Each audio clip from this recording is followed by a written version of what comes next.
Esta noche vamos a hablar de los dos últimos capítulos de la carta de Pablo a los Gálatas. Y específicamente en el capítulo 5 encontramos el mensaje de Pablo a una iglesia en Galacia que ya lo dijimos y lo hemos estudiado todos estos miércoles.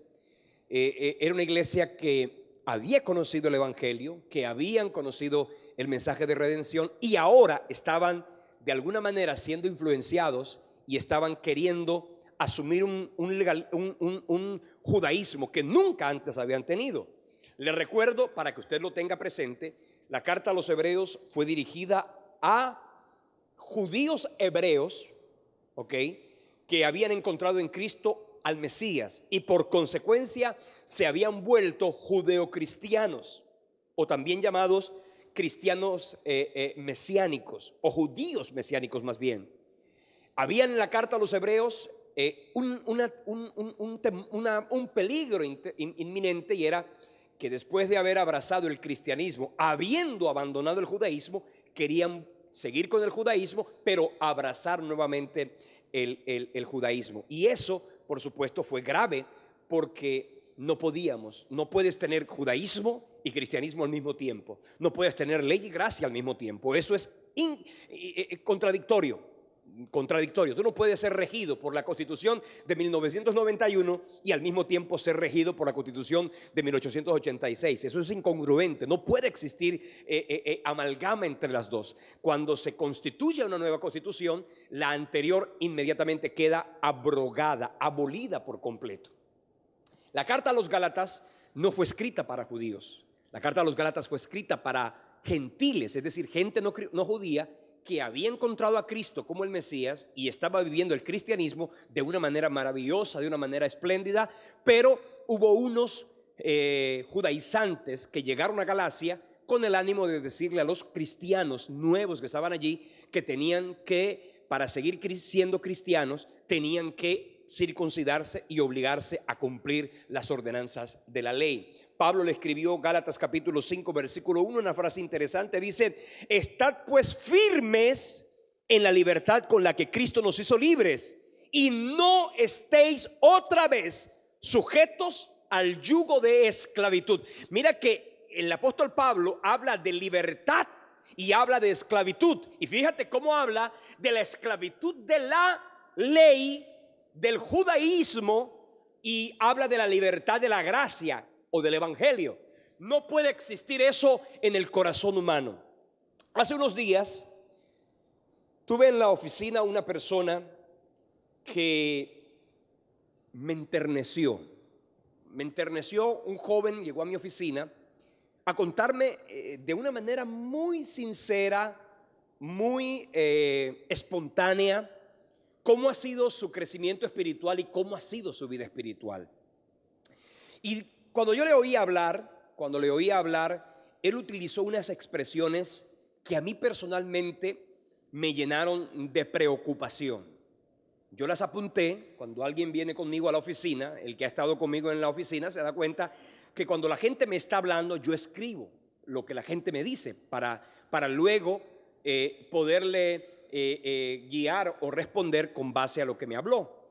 Y utilizó una expresión algo más o menos así: que él estaba buscando la santidad, que a través de sus experiencias cristianas excesivas y extremas, él estaba queriendo ser un cristiano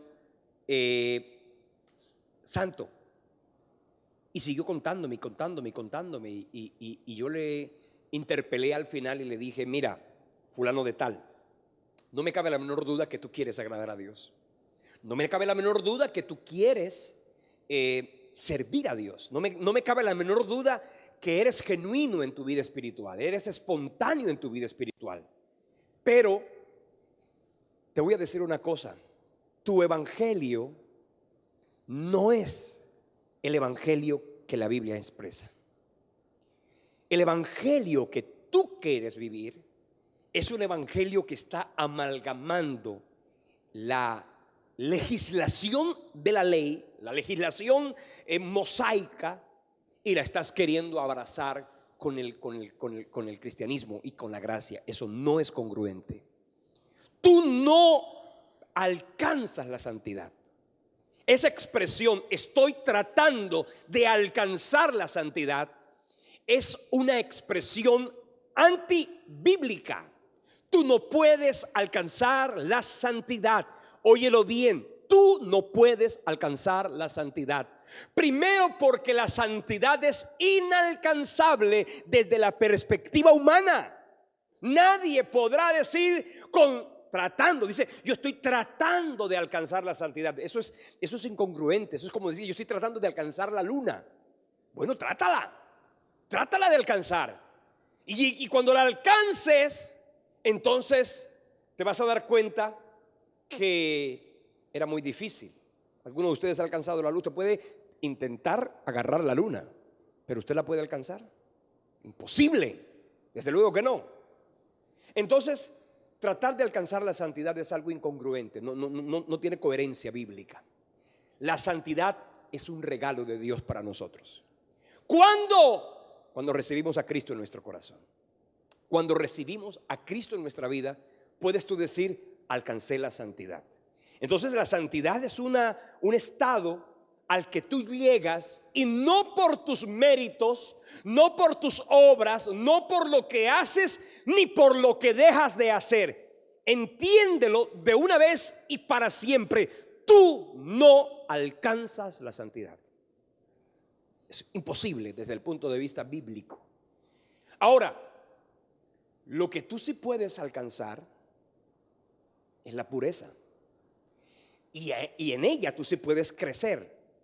Pero ese proceso de ser cada día más puro, de ser cada día más, la Biblia sí habla del proceso de la santificación. La santificación sí es un proceso. Yo puedo hoy ser más santo que lo que fui ayer. Es decir, yo puedo ir creciendo en la santificación. Eso se llama un proceso. Y para nadie es un secreto que hoy día tu comportamiento, tu manera de pensar, tu manera de hablar es distinta al comportamiento y la manera de vivir de hace un año, de 2 años. Pero óyelo bien, no es que alcanzas la santidad, es que creces en la santidad para vivir lo que se llama el proceso de la santificación. La Biblia dice que la oración y la palabra santifican. De manera que tú alcanzas la santidad a través de Cristo, pero creces en la santificación a través de tu crecimiento espiritual, el estar en la palabra, el orar, el meterte con Dios y obviamente disfrutar de esa manera la vida de fe. Pablo estaba enfatizando la importancia que los gálatas debían vivir para poder vivir una vida de libertad, y esa libertad no era el resultado de que ellos alcanzaran la gracia o alcanzaran una perfección, porque indudablemente era imposible, era inútil desde el punto de vista humano que con esfuerzos el ser humano pudiera alcanzar ese nivel de plenitud, porque es imposible humanamente. Es el regalo de Dios para nuestra vida. Amén. Tú eres santo si recibiste a Cristo en tu corazón. Cuando la Biblia dice sin santidad nadie verá al Señor, significa sin Cristo nadie verá a Dios. En Cristo se resume todo el concepto de santidad. Cuando tú tienes a Cristo, indudablemente tú creces en la santificación, pero ya tú eres santo. ¿Está claro? Ya tú eres santo. La santidad que necesitas para acercarte a Dios no la alcanzas. No es que tengo que 40 días ayunando y tengo que ayunar. Y ayunas 40 días y al día 41 te das cuenta que posiblemente miras a alguien con rencor, miras a alguien con lujuria, te llenas de dolor, te llenas de resentimiento. Te das cuenta que aunque hayas ayunado, de todas maneras tu alma tiende a la naturaleza de pecado, y eso no lo puedes negar. Por eso cada día debemos crecer en ese proceso de santificación. Ahora, el legalismo, ¿qué es eso? El legalismo es el deseo humano de querer impresionar a Dios. El legalismo es el deseo humano de querer esforzarse por alcanzar a Dios. No puedes alcanzar a Dios, Dios te alcanzó a ti. ¿Está claro? Tú no puedes alcanzar a Dios, Dios te alcanzó a ti. Y eso es importante que lo tengas claro. El apóstol Pablo le escribió a los Gálatas de la siguiente manera. En el capítulo 5, versículo 2, les dice: he aquí yo, Pablo, os digo que si os circuncidáis, ok, circuncídate.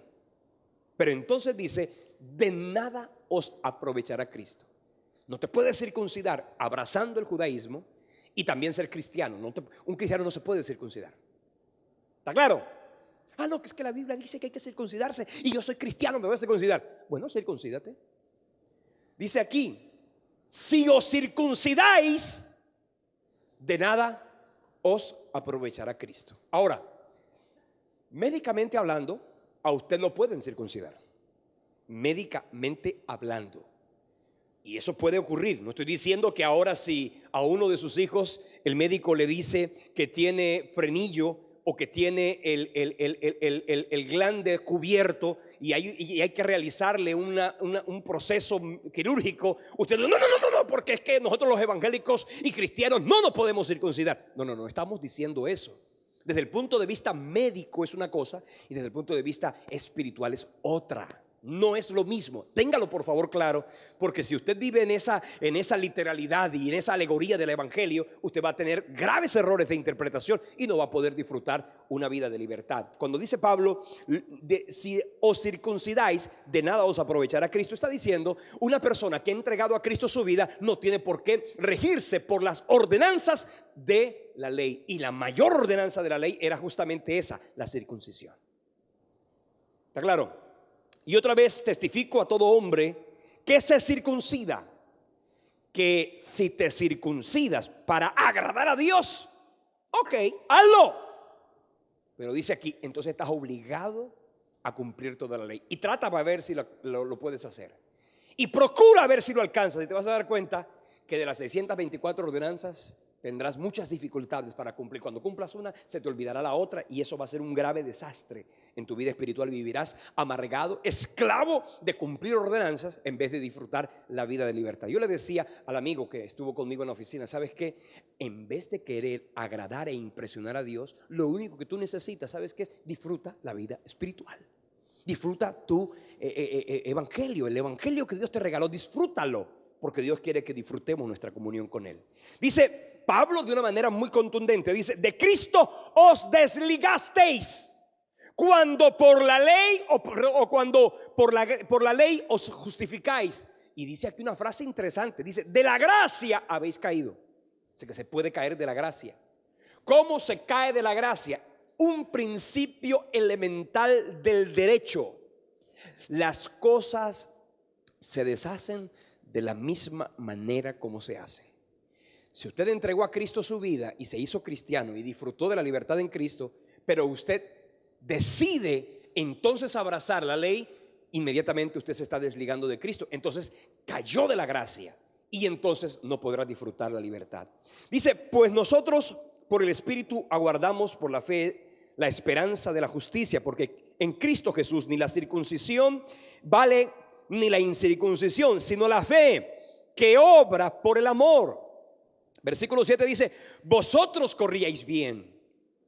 ¿Quién os estorbó para no obedecer la verdad? Interesante, ustedes iban bien. ¿Aló? Quiere decir que puede que uno vaya bien. Ustedes iban bien. ¿Quién os estorbó para obedecer la verdad? Ten cuidado, porque algunas cosas te van a querer estorbar a ti para disfrutar la libertad de Dios.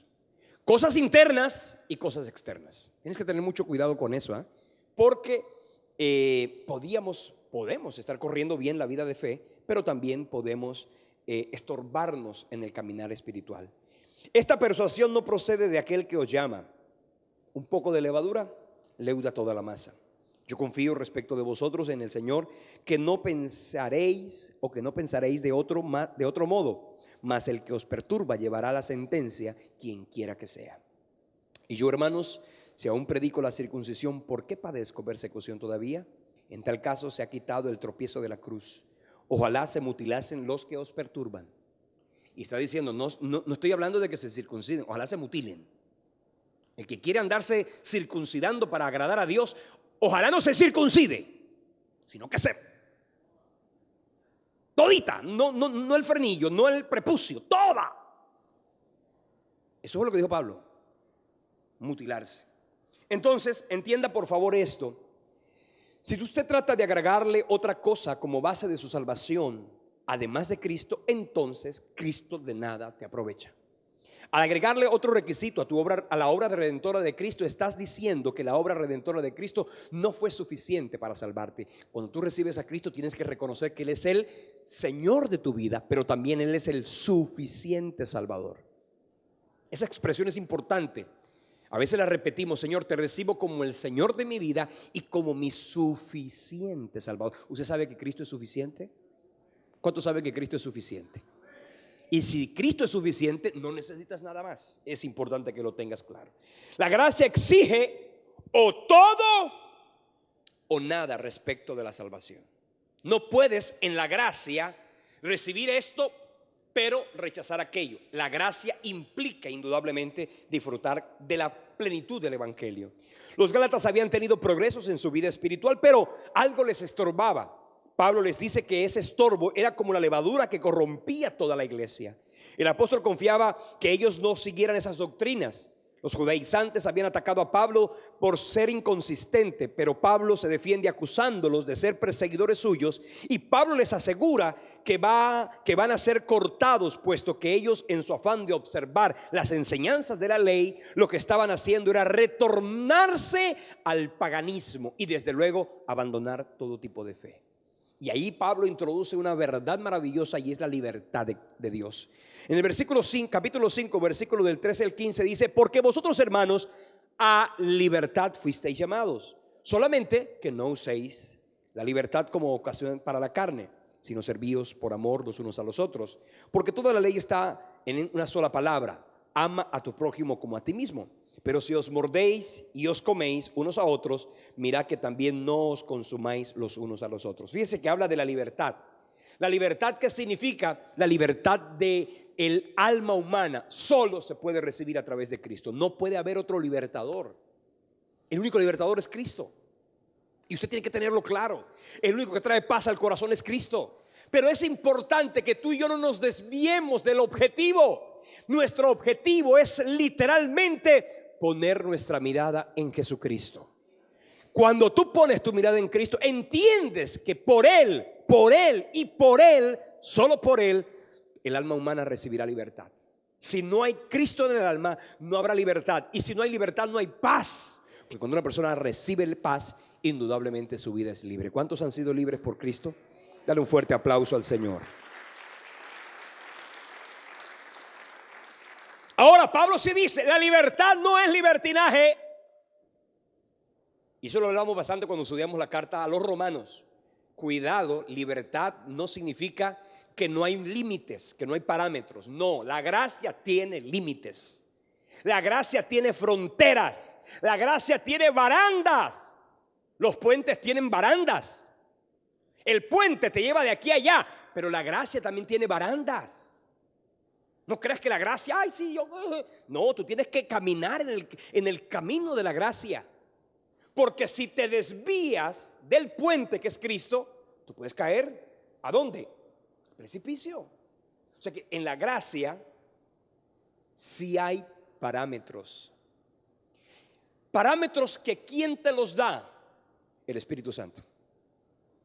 Y es interesante cuando leemos en la Biblia eso, porque la Escritura claramente dice que la ley del Espíritu de vida en Cristo Jesús me ha librado de la ley del pecado y de la muerte.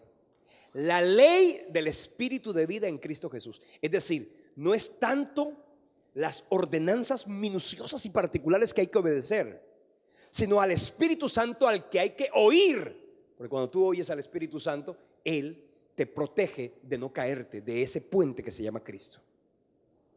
Amén. Hay gente que se ha caído. Dice: de Cristo os desligasteis cuando por la ley os justificáis. Dice: de la gracia habéis caído. Es decir, el puente se llama Cristo. La gente se puede caer de la gracia. Hay algunos que se han caído de la gracia. Y el problema no es que se han caído de la gracia. El problema es que algunos los han observado y han dicho: ah, sí, si el fulanito se fue por allí, yo también voy a seguir por allí. Y entonces ocurre lo que dice el apóstol Pablo cuando le escribió a los romanos, cuando les decía esa frase interesante, y es: ven acá, cuidado de ustedes convertirse en piedra de tropiezo para los pequeños, porque, y Jesús también lo dijo, mejor te fuera amarrarte una piedra de molino en el cuello y tirarte al mar, que ser piedra de tropiezo para los pequeños. Ahora, la libertad hay que disfrutarla, hay que recibirla. ¿Cómo la recibo? A través de Cristo. Ahora, ¿cómo la disfruto? A través del Espíritu. Recibo la gracia a través de Cristo y la disfruto a través del Espíritu. Te pregunto, ¿tú estás disfrutando la libertad? ¿Estás disfrutando la libertad?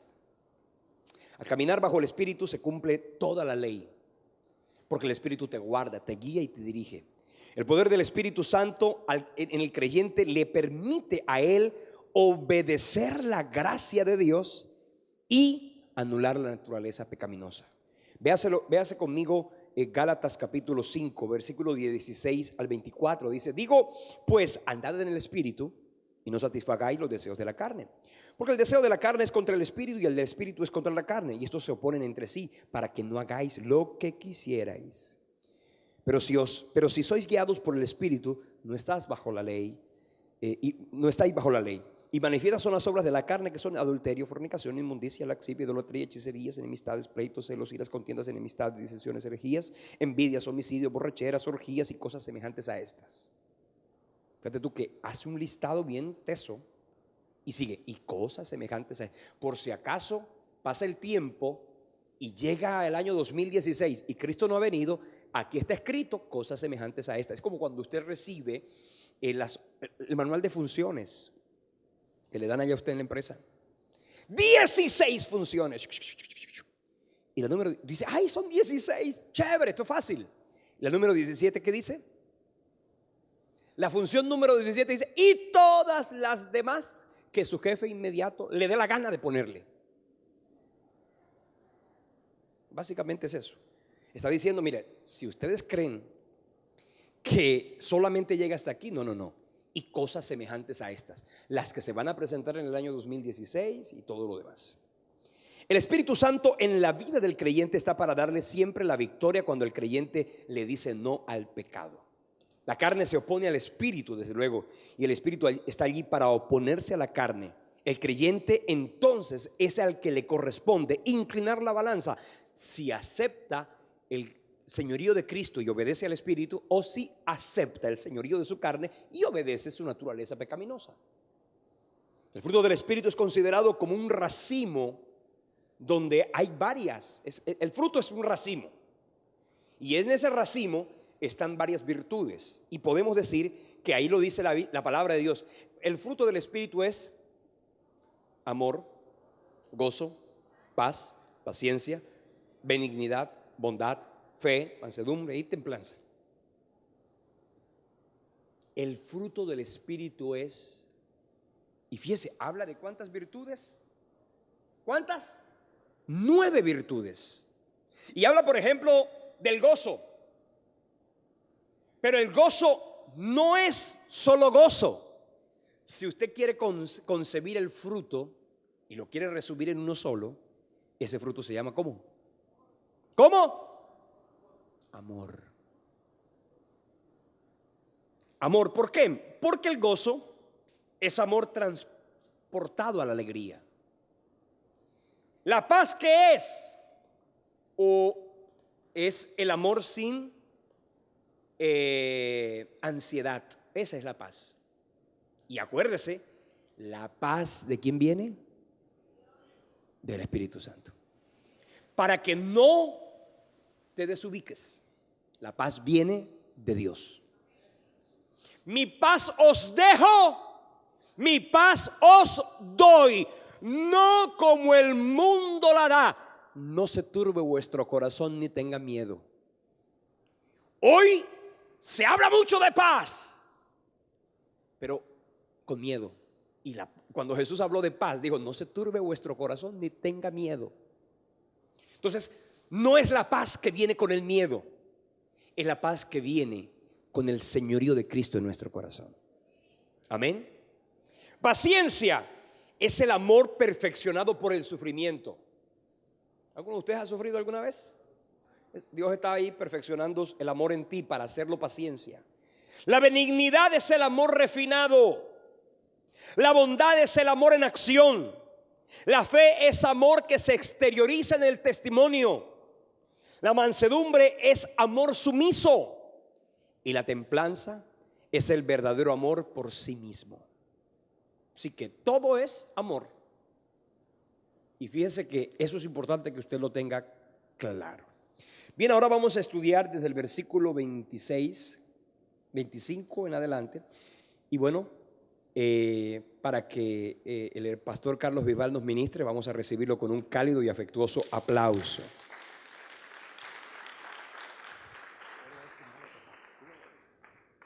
Vamos, si es para el rey, dáselo más fuerte, más. Sacude al que está a tu lado. Precioso, precioso el Señor. Ok. En Gálatas capítulo 5, versículo 25, el apóstol Pablo dice: si vivimos por el Espíritu, andemos también por el Espíritu. ¿Y por qué él está hablando eso? Porque ahí mismo en la iglesia de los Gálatas, en Galacia, habían unos cristianos que ya habían recibido la libertad de toda clase de restricción de la ley, pero habían otros hermanos más escrupulosos, tímidos, aquellos, y estos estaban sometidos a cumplir con la ley. En la iglesia a los Gálatas, en Galacia, había problemas como los que hay hoy todavía en la iglesia, que hay unos cristianos que quieren vivir y sobrepasarse en la gracia, y hay otros que son legalistas. Y a esto se le añadía que los judaizantes querían hacer cumplir a los que ya habían recibido a Cristo, le decían que el evangelio no estaba completo y que tenían que seguir todavía las ordenanzas de la ley de Moisés. Y por eso es que él le dice, y había como conflictos ahí, y él le dice: si vivimos por el Espíritu, andemos también por el Espíritu. O sea que el apóstol, como comienza esta porción desde Gálatas 5:16, asimismo la termina en el versículo 25, en el 16 él dice: digo pues, andad en el Espíritu y no satisfagáis los deseos de la carne. Y por eso es que él habla del fruto del Espíritu y del fruto de la carne. Y es que de la única manera en que nosotros podemos andar en el Espíritu es que no satisfagamos los deseos de la carne. Diga conmigo, Camagüey. Los deseos de la carne son los que no nos dejan andar en el Espíritu. Y de la única manera en que nosotros podemos andar en el Espíritu es que no satisfagamos los deseos de la carne.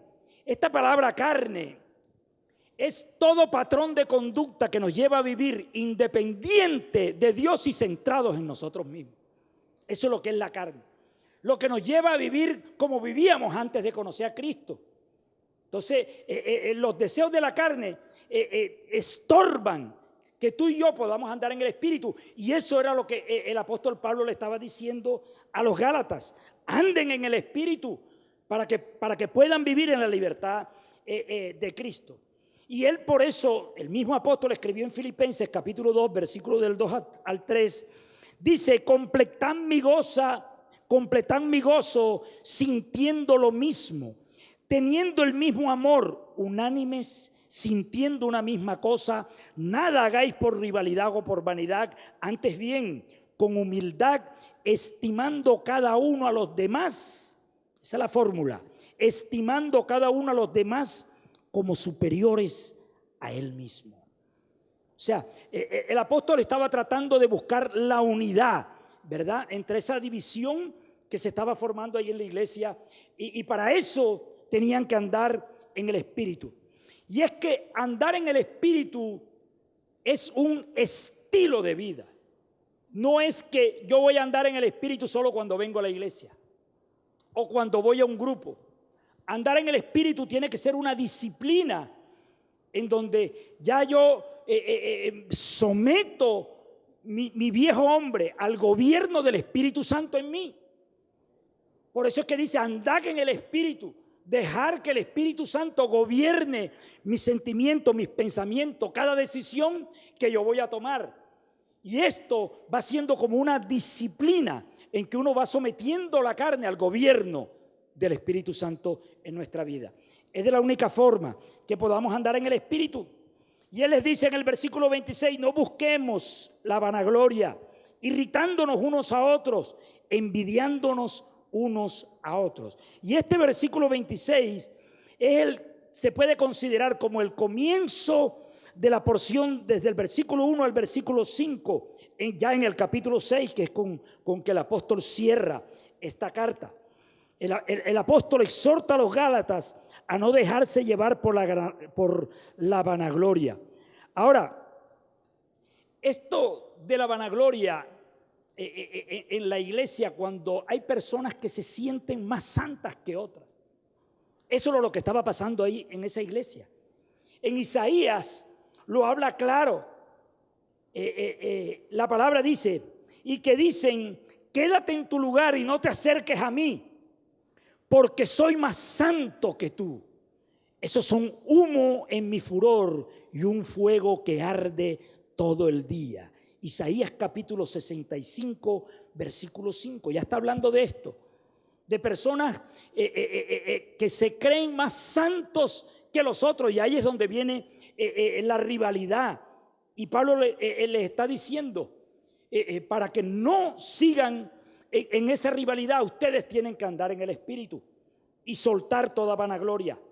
Y entonces en el capítulo 6, ya cuando entra al capítulo 6, versículo 1, él le dice, hermanos, si alguno es sorprendido en alguna falta, vosotros que sois espirituales, restauradlo con un espíritu de mansedumbre, considerándote a ti mismo, no sea que tú también seas tentado. O sea, como habían unos que se consideraban más santos que los otros, por lo que hacían, por tratar de guardar la rigurosidad de la ley, y los otros eran más libres en Cristo, Pablo le está diciendo, dice, si alguno es sorprendido en alguna falta, vosotros que sois espirituales, o sea, dentro de la iglesia, esos espirituales que habían, más maduros, él está diciendo, no es que tú tengas más vanagloria ni que te vanagloríes más que los otros.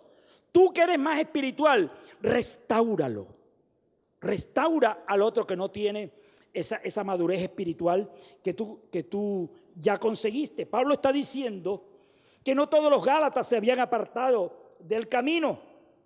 Y por eso los exhorta a aquellos que son más espirituales a restaurarlo. Me gusta esa palabra que dice, considerándote a ti mismo. Y dice, no sea que tú también seas tentado. O sea, que nosotros a la persona que cae no estamos para caerle encima. Si alguna persona cayó por alguna debilidad o por algún pecado, el otro que es más espiritual, Dios le está diciendo, restáuralo. No critícalo, no júzgalo, sino restáuralo. Tú que eres espiritual, restáuralo. Considérate a ti mismo. No sea que tú también seas tentado. Y él les habla a los Gálatas y por eso les dice, sobrellevad las cargas, en Gálatas 6, capítulo 2, sobrellevad las cargas los unos con los otros y así cumplir con toda la ley de Cristo. Esta palabra carga que habla aquí son dos palabras distintas en el griego. Esta palabra carga, por un lado significa peso y por el otro lado significa responsabilidad. O sea, cuando dice sobrellevar las cargas los unos de los otros, está hablando de que nosotros estamos para sobrellevar las cargas de preocupaciones, de pecado que pueda llevar a otra persona. Pero cuando habla de responsabilidad, está hablando que la responsabilidad es de cada uno y es individual. Nosotros estamos llamados, ¿verdad?, a restaurar.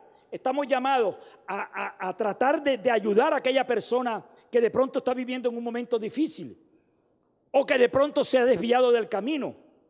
Pero la responsabilidad es individual de cada persona. Cuando dice, y así cumplir la ley de Cristo es el amor. El mismo apóstol Pablo la definió en Gálatas 5:14, dice, porque toda la ley en una sola palabra se cumple, amarás a tu prójimo como a ti mismo. Amarás a tu prójimo como a ti mismo. Entonces, nosotros ya como hijos de Dios, no estamos llamados a señalar ni a juzgar, sino a sobrellevar las cargas, ¿verdad?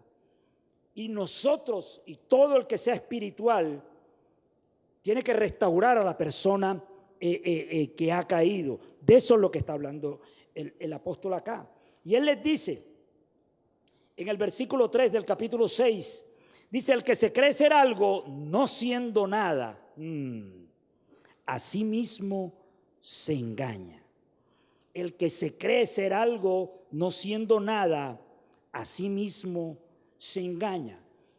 Y él lo define en Romanos, lo habla de una forma más amplia. Romanos capítulo 12, versículo 3 dice: digo pues, por la gracia que me es dada, que cada cual que esté entre vosotros, que no tenga más alto concepto de sí mismo que el que debe tener, sino que piense de sí con cordura, conforme a la medida de fe que Dios repartió a cada uno. Entonces, es como un equilibrio que el apóstol está buscando ahí en esta iglesia, donde los judaizantes ya estaban entrando y haciendo, y se formó como una división y una competencia entre los que ya no querían cumplir la ley con esa rigidez, sino se habían agarrado de la gracia de nuestro Señor Jesucristo, y estaba como este conflicto.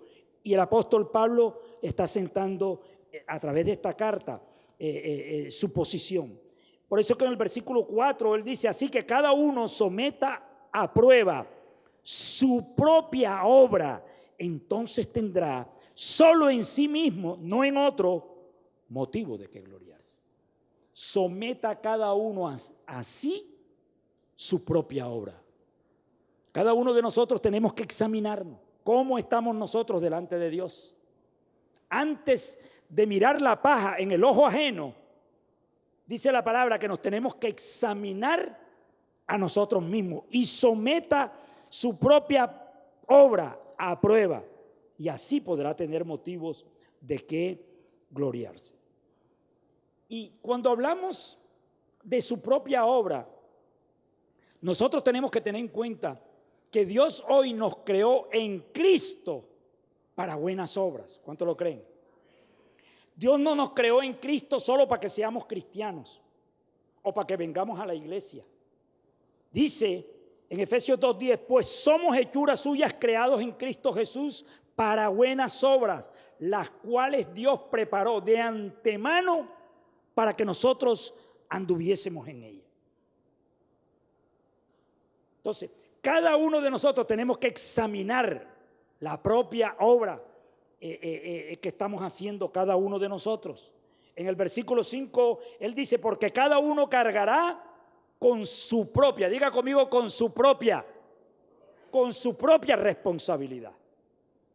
Cada uno de nosotros somos responsables de nosotros mismos, ¿verdad? Y en el versículo 6 él dice: el que es enseñado en la palabra, ojo, haga partícipe de toda cosa buena al que lo instruye.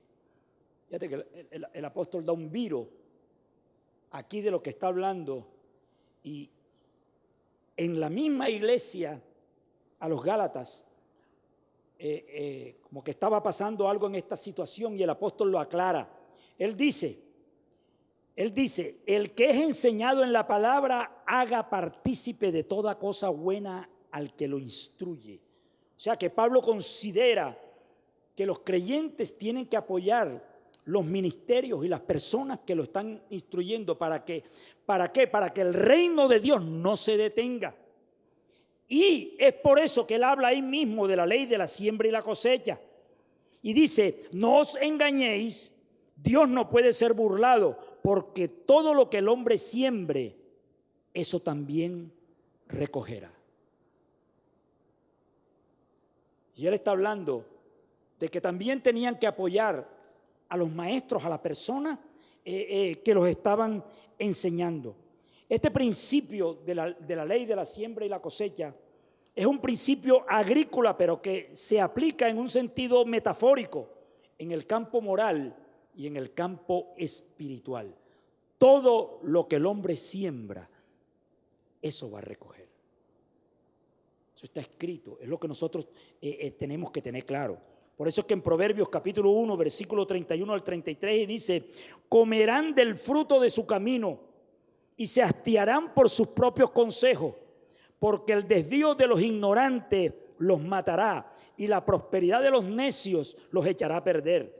Pero me gusta esto, dice: pero el que me escuche vivirá confiadamente, estará tranquilo y sin temor del mal. Qué lindo es, papá, dáselo fuerte. Y él mismo dice ahí en Gálatas capítulo 6, versículo 8, dice: porque el que siembra para su carne, de la sangre, de la carne, segará corrupción. Pero el que siembra para el Espíritu, del Espíritu segará vida eterna. El que siembra para la carne. Fíjense que en esta epístola, desde el capítulo 5, y sobre todo en el capítulo 5 y en el 6, él está hablando de las obras de la carne y de las obras del Espíritu. Por toda esta situación que estaban viviendo en esta iglesia por el asunto de los judaizantes que querían hacer practicar a los que ya habían recibido a Cristo todo el rigor de la ley. Romanos capítulo 7, versículo 18, hablando de la carne, el mismo apóstol dice: y yo sé que en mí, esto es, en mi carne, no habita el bien, porque el querer el bien está en mí, pero no el hacerlo. Diga conmigo: carne. Vea, la carne que está en el viejo hombre no entiende que tú y yo hemos sido, que estamos hoy, somos una nueva criatura. La carne sigue pidiendo y seguirá pidiendo hasta que Cristo venga. Por eso es que el apóstol dice: anden en el Espíritu y no satisfagan los deseos de la carne. Porque por muy cristianos que seamos, por mucho que vengamos a la iglesia, por mucho que estudiemos, eso no tiene nada que ver a que la carne siga pidiendo lo que siempre pidió. Por eso es que dice la palabra: separados de Dios, nada podemos hacer. Y para nosotros poder vencer esta carne, tenemos que andar en el Espíritu, dejándonos gobernar por el Espíritu y no por los deseos de la carne. Dice en el versículo 9: no nos cansemos pues de hacer el bien, porque a su tiempo recogeremos si no desmayamos. Pablo nos anima a perseverar en el bien, pues hay quienes comienzan haciendo el bien, pero no perseveran. Y esto había sido la falla en esta iglesia de los Gálatas. No te canses de hacer el bien, porque a su tiempo recogeremos, ¿verdad? No es comenzar a caminar con el Señor. ¿Cuántas personas que nosotros conocemos comenzaron a caminar con el Señor y hoy están allá en el mundo otra vez? Los que están en el mundo, porque hay unos que ya no están. Por eso dice: no nos cansemos pues de hacer el bien. El caminar con el Señor es una disciplina constante, ¿verdad?, que nosotros tenemos que estar buscando. Gálatas capítulo 6, versículo 10 dice: así que según tengamos oportunidad, hagamos bien a todos. Y él hace una aclaración, dice: y especialmente a los de la familia de la fe. Mira,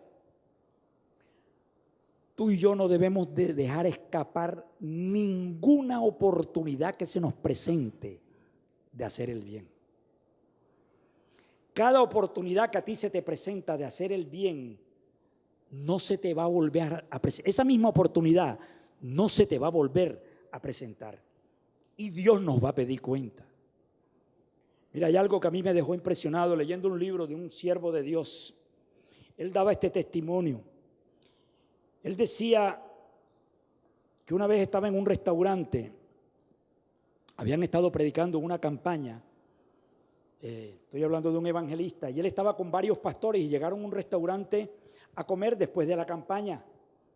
Y dice que cuando llegaron, el mesero que llegó a la mesa a atenderlos desde que ese hombre llegó, dice el escritor de este libro, dice que él sentía una carga tremenda por ese hombre, por el mesero. Pero que como estaba atendiendo a los otros pastores y estaban ahí comiendo, él aplazó. Él no le decía nada. Y el mesero estuvo atendiéndolos toda la noche, y cada vez que se acercaba el mesero a la mesa, él sentía una carga por ese hombre. Al final, cuando terminaron de comer y fue a pagar la cuenta, él llamó al mesero, y él nota que el mesero que los atiende, que vino a traerle la cuenta, no era el mismo mesero que los estuvo atendiendo toda la noche. Y él le dice: ven acá, ¿qué pasó con el mesero que nos estaba atendiendo? Que tú eres el que nos está trayendo la cuenta. Yo quisiera hablar con él. Y este mesero le dice: no se vayan a escandalizar, se los voy a decir a ustedes. El mesero que los estuvo atendiendo se acabó de ahorcar en el cuarto de atrás del restaurante. Estoy hablando de un hombre que está contando el mismo, de un hombre de Dios, un evangelista conocido. Y él mismo está dando el testimonio de que él sentía la carga de un hombre. Allá había una oportunidad. Y que él aplazó esa oportunidad. Muchas oportunidades van a llegar a tu vida y a mi vida. Pero cuando Dios nos pone esas oportunidades, son cuando nosotros tenemos que moverlo, porque más nunca esa oportunidad se va a presentar. Y por eso dice la palabra: no nos cansemos pues de hacer el bien, porque a su tiempo todos recogeremos. Imagínate que Santiago capítulo 4 versículo 17, él lo dice así: el que sabe hacer lo bueno y no lo hace, le es contado por pecado. Te lo voy a repetir. Ay. El que sabe hacer lo bueno y no lo hace, le es contado por pecado. O sea que cuando nosotros tenemos claro esto, nosotros cada noche antes de dormir tenemos que examinar este pedacito. ¿Qué hice hoy? El que sabe hacer lo bueno y no lo hace, le es contado por pecado. Nosotros tenemos que tener claro esta palabra. En el versículo 11, él le dice: mirad cuán, ya el apóstol está despidiéndose en esta carta. Gálatas capítulo 6, versículo 11 dice: mirad cuán grande letra os escribo de mi propia mano. O sea que está hablando de que esta porción de la palabra la escribió el mismo apóstol. El mismo apóstol Pablo la escribió, y él dice que la escribe con grandes letras. Y dice el apóstol: todos los que quieren agradar la carne, está hablando de los judaizantes en el versículo 12 y 13, dice: todos los que quieren agradar en la carne, esos os obligan a que os circuncidéis solamente para no padecer persecución a causa de la cruz de Cristo, porque ni aun los mismos que se circuncidan guardan la ley, pero quieren que vosotros os circuncidéis para gloriarse en vuestra propia carne. Tremendo. Estos judaizantes estaban obligándolos a cumplir con una ley que ni ellos mismos podían cumplir. Ni ellos mismos podían cumplir. Ahora, en el versículo 14, él ya se despide y dice: pero lejos esté de mí gloriarme, sino en la cruz de nuestro Señor Jesucristo. Porque por quien en el mundo ha sido crucificado para mí y yo para este mundo. Mire qué tremendo. Él está diciendo que el mundo ha sido crucificado ya para él y él para el mundo. O sea que el mundo y lo que él ofrece ya no le producían ni frío ni calor, ¿verdad?, al mismo apóstol. Y nosotros tenemos que tener cuidado con el mundo, porque el mundo es todo sistema maligno, satánico, gobernado por Satanás. Porque Satanás es el Dios de este siglo. Y cada vez que a nosotros nos atrae algo del mundo, nosotros tenemos que saber quién está detrás de este asunto. Por último, él dice en el versículo 15 y 16, y dice, porque en Cristo Jesús ni la circuncisión vale nada, ni la incircuncisión, sino la nueva vida, sino la nueva criatura. Por eso el mismo apóstol dice en 2 Corintios 5:17, de modo que si alguno está en Cristo, nueva criatura es. Las cosas viejas pasaron, todas son hechas nuevas. No es la circuncisión la que te va a dar la salvación, es lo que les está diciendo, sino el estar hoy en Cristo. Él dice, y a todos los que anden conforme a esta regla, paz y misericordia sea a ellos. Paz, porque es una nueva relación de nosotros con Dios. Misericordia, porque es el perdón de todos nuestros pecados y la revocatoria del juicio eterno que venía contra cada uno de nosotros. Y por último, él dice, él se despide en el versículo 17, dice, de aquí en adelante nadie me cause más molestias, porque yo llevo en mi cuerpo las marcas del Señor Jesucristo. Él dice, de aquí en adelante nadie me cause más molestia, porque yo llevo en mi cuerpo las marcas del Señor Jesucristo. Y cuando uno ve la vida del apóstol Pablo, que él no solo lo dijo, él entregó su vida por causa del evangelio. Y por eso es que él fue de los únicos hombres de Dios que le tocó sacar a relucir sus charreteras. Mira cómo lo dice él en 2 Corintios capítulo 11, versículo del 25 al 26, hablando de los judaizantes, dice, son hebreos, yo también. Son israelitas, yo también. Son descendientes de Abraham, también yo. Son ministros de Cristo, como si estuviera loco hablo, yo más. En trabajos más abundantes, en azotes sin número, en cárceles más, en peligro de muerte muchas veces. De los judíos 5 veces he recibido 40 azotes menos 1. 3 veces he sido azotado con vara, 1 vez apedreado, 3 veces he padecido naufragio, 1 noche y 1 día he sido náufrago en alta mar, en caminos muchas veces, en peligro de río, peligro de ladrones, peligro de los de mi nación, peligros de los gentiles, peligros en la ciudad, peligros en el desierto, peligros en el mar, peligro entre falsos hermanos, en trabajo y fatiga, en muchos desvelos, en hambre y sed, en muchos ayunos, en fríos y en desnudez. Por eso es que este hombre dice, yo puedo mostrar las marcas, las señales. El apóstol Pablo no hablaba solo de boca. Este fue un hombre que entregó su vida por el Señor. Fue el hombre que trajo más claro lo que era la justicia, ¿verdad? El hablar de la justicia, la habilidad que podemos tener hoy de poder ir delante de Dios con la frente en alto sin sentimiento de culpa, teniendo claro que sea lo que sea que nosotros hayamos sido y lo que hayamos cometido, nuestro Señor Jesucristo lo pagó en la cruz para que tú y yo coronemos la vida eterna. Yo quiero que tú inclines tu rostro ahí donde estás. Vamos a orar. Padre bendito, Dios de misericordia, nuestra alma te bendice, Dios. Padre, te damos gracias porque a través de la palabra tú alumbras los ojos de nuestro entendimiento.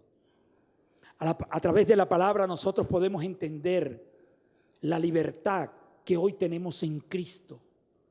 Gracias, Padre bueno.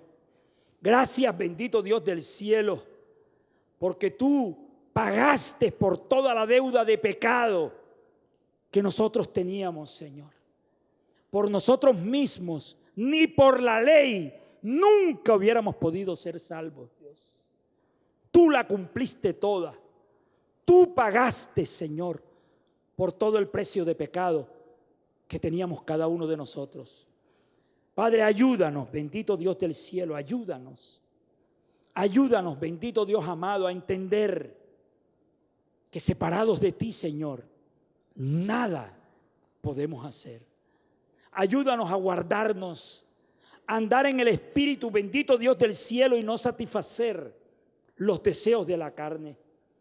Ayúdanos, Padre bueno, bendito Dios del cielo, a esforzarnos cada día a buscarte, Señor, porque tu palabra dice que el que se acerca a ti, tú te acercas a él.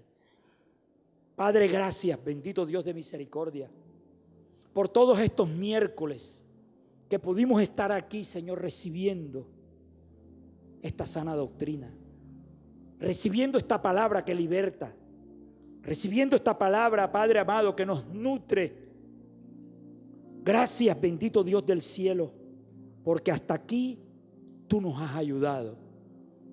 Permite, Padre Santo, Dios de misericordia, que toda esta palabra que hemos recibido, Dios, podamos ponerla en práctica.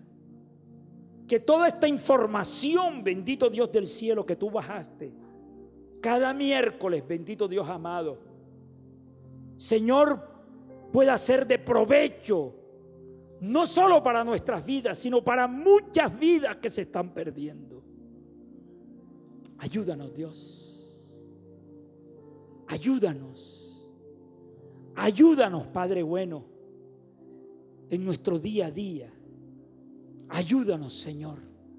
Padre bendito, Dios de misericordia, que la gracia de nuestro Señor Jesucristo, que el amor de Dios y la comunión de tu precioso Espíritu Santo siga reposando sobre cada uno de nosotros. Y si tú lo recibes, dices, dale un fuerte aplauso al Dios que vive y reina. Dios los bendiga.